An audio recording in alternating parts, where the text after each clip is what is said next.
Hello. So in this video, we're going to talk about Euripides' play, The Bacchae. So this is one of the classic hubris is punished plays of Greek tragedy. Essentially, what happens is that Dionysus, the god Dionysus, comes to Thebes, the town of his birth, to spread his cult, his mystery cult. So he comes with the Menaids or the Bacchants, who are his ecstatic worshippers. And basically they come to Thebes to proclaim the divinity of Dionysus. Many people in the city embrace this, including the aged seer Tiresias and the former ruler Cadmus. But the person who does not embrace the worship of Dionysus is Pentheus, current king of Thebes. Pentheus Pentheus is a bit sort of dictatorial, a bit sort of autocratic, a bit of a tyrant. And he has that sort of fascistic ideal of purity. So Pentheus knows that this cult is largely enacted by women.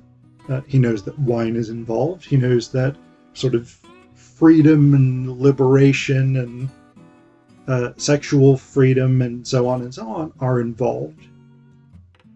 And he decides that it's not okay. He's not going to have this sort of shenanigans in Thebes. So what he ends up basically doing is effectively challenging Dionysus. And so at one point, so Dionysus comes basically in the form of a beautiful young man with long hair, like mine, probably longer, and certainly more beautiful. But Dionysus comes in the form of a beautiful young man, also probably younger than me, though I'm not necessarily that old. Anyway, just leave me and my many failings out of this. So Dionysus comes as a beautiful young man with long hair to spread his own cult. Nobody knows that this is Dionysus. He's in disguise. And so Pentheus attempts to arrest him. Think sort of Caiaphas having Jesus arrested in Jerusalem kind of thing. So Pentheus has Dionysus chained in a stable. But Dionysus basically hypnotizes him so that he chains up a bull. And Dionysus here tells his followers, after basically walking out of the stables, "There I made him look so foolish. When he thought that he was binding me, he did not even touch me. He was glutted with delusion. In the stables where he shut me, there he came across a bull, began to throw his slip knots round it, binding it by the hooves and knees, panting with emotion, dripping sweat from off his body, digging his teeth into his lips, oh yes, while I sat and quietly watched him. Then Bacchus came and shook the building, fired the tomb of Semele." That's Dionysus' mother, by the way. "Pentheus saw it, thought the palace was on fire, ran about ordering slaves to carry water. Every slave was put to work, all for nothing. When he thought that I'd escaped, he stopped his labors, charged into the palace, lunging with his dark and gloom-drawn sword. Meanwhile, Bromius, or I thought so, I can only give a guess, that's another name for Dionysus, by the way, made a phantom Pentheus, flew at in the courtyard, stabbing only thin bright air, but fondly thinking he was really butchering me. Bacchus had much worse in store. Flattening out the stable buildings, turned the whole place into rubble. Pentheus must regret his putting me in prison. Sheer exhaustion now has made him drop his sword. He's prostrate.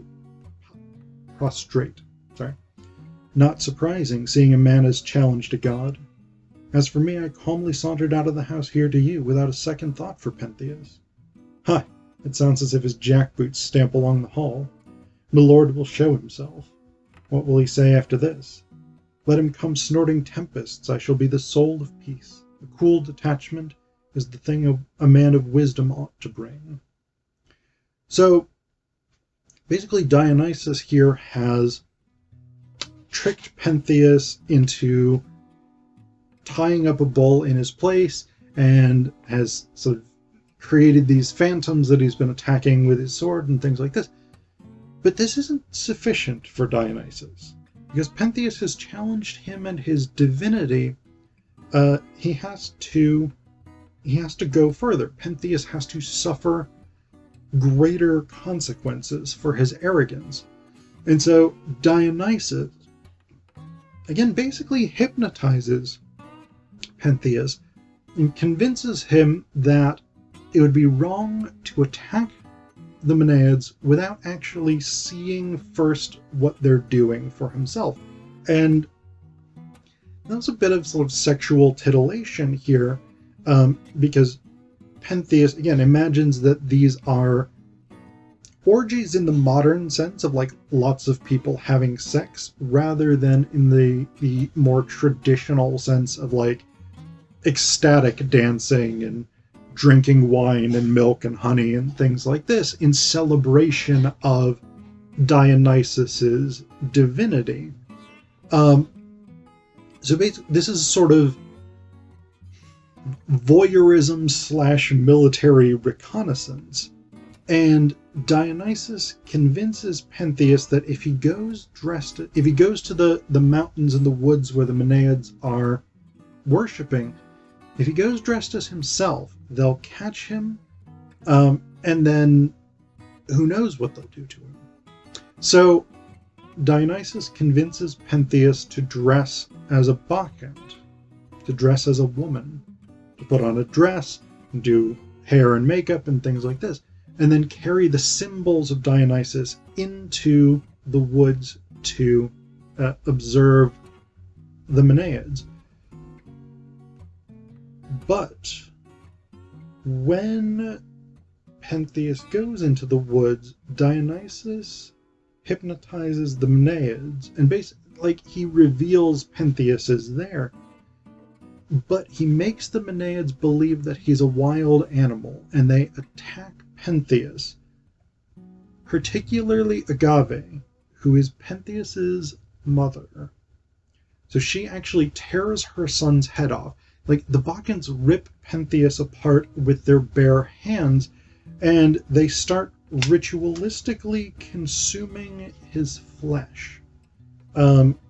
So when Agave comes back down to Thebes, she actually says in a conversation with the chorus in one of the antistrophes, she says, "Now for the feast, come join in the feast." And the chorus, the stage directions say drawing back in horror, but that would be something Paul Roche added.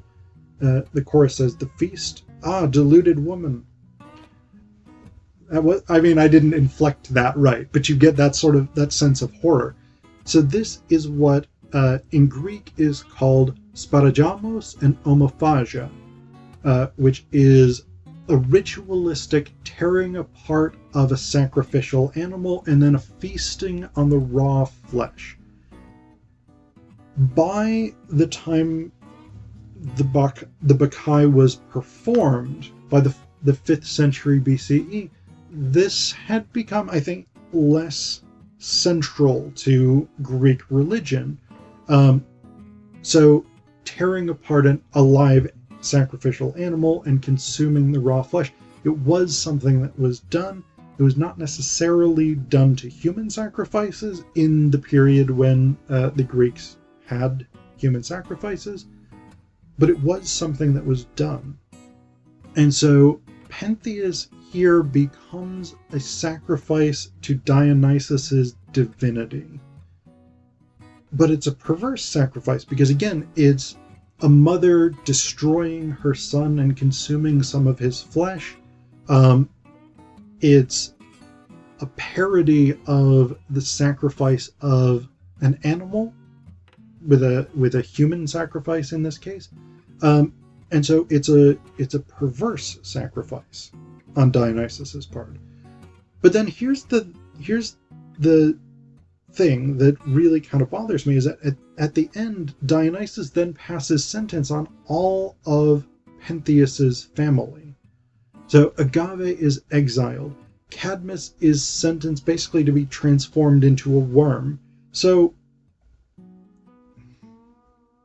even though both Agave and Cadmus had joined in the worship of Dionysus, even to the point where Agave, because of Dionysus's mystification, tears apart her own son.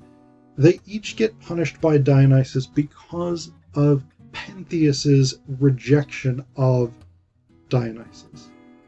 So we have really, I'd say, an excessive punishment here. But then the other thing that's problematic is that this is all fated. Like, Dionysus knows when he goes to Thebes what's going to happen.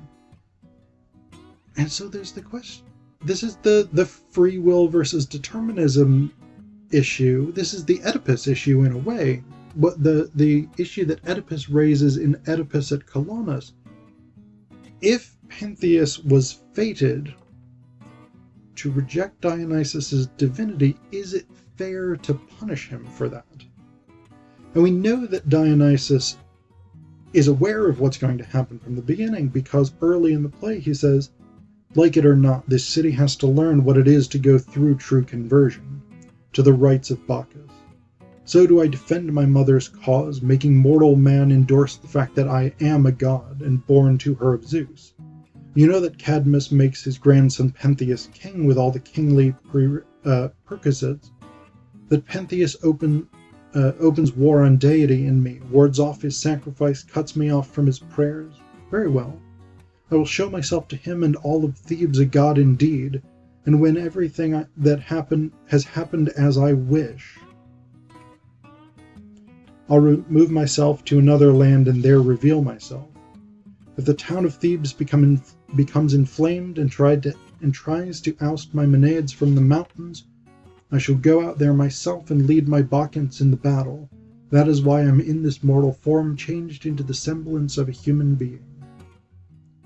So from the beginning, Dionysus knows what's going to happen. He knows that Pentheus is going to resist, and he knows that he's going to destroy Pentheus. Which raises the ethical question. Is it then fair to destroy Pentheus for something that Dionysus knows he's going to do, and even wills that he's going to do? Another difficult question.